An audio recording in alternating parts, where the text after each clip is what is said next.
സംസ്ഥാനത്ത് ഇന്നും നാളെയും സാധാരണയേക്കാൾ 2 ഡിഗ്രി സെൽഷ്യസ് മുതൽ 3 ഡിഗ്രി സെൽഷ്യസ് വരെ താപനില ഉയരാൻ സാധ്യതയെന്ന് കേന്ദ്ര കാലാവസ്ഥാ വകുപ്പ്. ഉയർന്ന താപനിലയും ഈർപ്പമുള്ള വായുവും കാരണം ചൂടും അസ്വസ്ഥതയുമുള്ള കാലാവസ്ഥയ്ക്ക് സാധ്യതയുണ്ടെന്നും മുന്നറിയിപ്പ്.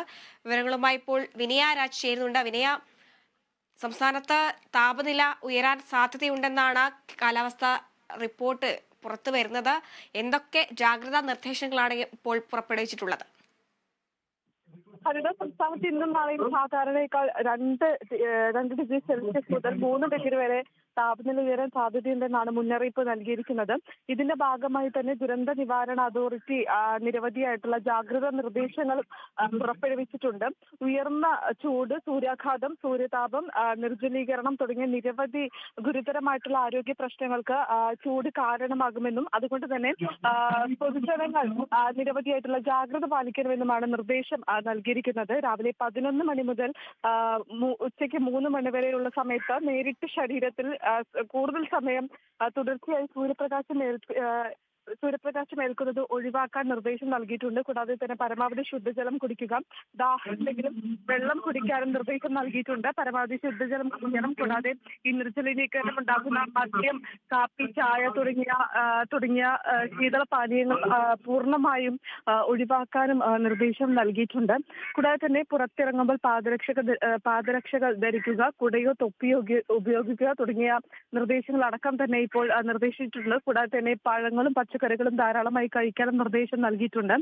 ഇത്തരത്തിൽ ഈ ചൂട് അധികരിക്കുന്ന സാഹചര്യത്തിൽ കാട്ടുതീ വ്യാപിക്കാനുള്ള സാധ്യതകൾ കണക്കിലെടുത്ത് വനമേഖലയോട് ചേർന്ന് നിൽക്കുന്ന അല്ലെങ്കിൽ താമസിക്കുന്നവരോടൊക്കെ തന്നെ ഈ മാറി നിൽക്കാനൊക്കെ നിർദ്ദേശം നൽകിയിട്ടുണ്ട്. ഇത്തരത്തിൽ നിരവധിയായിട്ടുള്ള നിർദ്ദേശങ്ങളാണ് ദുരന്ത നിവാരണ അതോറിറ്റി മുന്നോട്ട് വെക്കുന്നത്. ഈ വിദ്യാർത്ഥികളുടെ കാര്യത്തിലാണെങ്കിലും സ്കൂൾ അധികൃതരും രക്ഷിതാക്കളും പ്രത്യേകമായി ശ്രദ്ധ കേന്ദ്രീകരിക്കണമെന്നും കുട്ടികൾക്ക് കൂടുതൽ വെയിലേൽക്കുന്ന അസംബ്ലികളും മറ്റ് പരിപാടികളും ഒഴിവാക്കുകയോ അല്ലെങ്കിൽ സമയക്രമീകരണം നടത്തുകയോ ചെയ്യേണ്ടതാണെന്നും നിർദ്ദേശം നൽകിയിട്ടുണ്ട്. കൂടാതെ ഈ അംഗനവാടി കുട്ടികൾക്കടക്കം ചൂടേൽക്കാത്ത തരത്തിലുള്ള സംവിധാനം നടപ്പാക്കാൻ അതാത് പഞ്ചായത്ത് അധികൃതരും അംഗനവാടി ജീവനക്കാരും പ്രത്യേകം ശ്രദ്ധിക്കണമെന്നും നിർദ്ദേശം നൽകിയിട്ടുണ്ട്. ഇത്തരത്തിൽ നിരവധിയായിട്ടുള്ള നിർദ്ദേശങ്ങളാണ് ദുരന്ത നിവാരണ അതോറിറ്റി ഇപ്പോൾ മുന്നോട്ട് വെച്ചിരിക്കുന്നത്. ഹരിത, വിനയ, അതേസമയം തന്നെ ഈ പുറത്ത് തൊഴിൽ ചെയ്യുന്ന ആൾക്കാരുണ്ട്. ഈ അത്തരത്തിലുള്ള തൊഴിലാളികൾക്ക് ഈ സമയക്രമം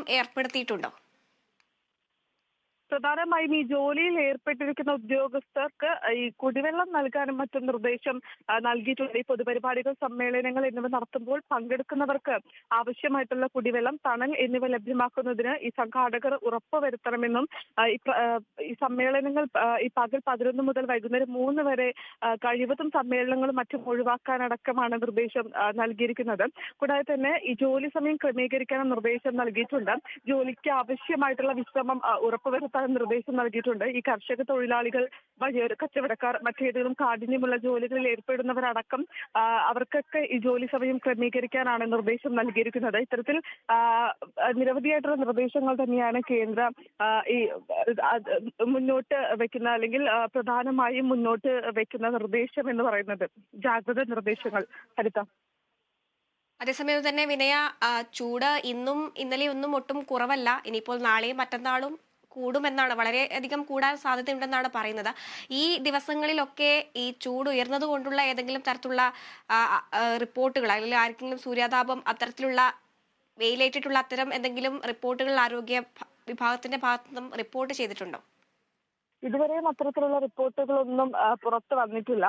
ഈ ചൂട് അധികരിക്കുന്ന ഒരു സാഹചര്യത്തിലാണ് ഇപ്പോൾ ജാഗ്രതാ നിർദ്ദേശം പുറപ്പെടുവിച്ചിരിക്കുന്നത്. ഇന്നും നാളെയും 2 ഡിഗ്രി സെൽഷ്യസ് മുതൽ 3 ഡിഗ്രി സെൽഷ്യസ് വരെ താപം ഉയരാനുള്ള സാഹചര്യം മുൻനിർത്തിക്കൊണ്ടാണ് ഇപ്പോൾ നിർദ്ദേശങ്ങൾ ഈ കേന്ദ്ര അതോറിറ്റി അല്ലെങ്കിൽ ഈ ദുരന്ത നിവാരണ അതോറിറ്റി പുറപ്പെടുവിച്ചിരിക്കുന്നത്. ഇതുവരെയും ഇത്തരത്തിലുള്ള ഈ പൊള്ളലേറ്റ സംഭവങ്ങളൊന്നും സംസ്ഥാനത്ത് റിപ്പോർട്ട് ചെയ്തിട്ടില്ല. ഹരിത, ശരി, വിനയാണ് വിശദാംശങ്ങൾ നൽകിയത്.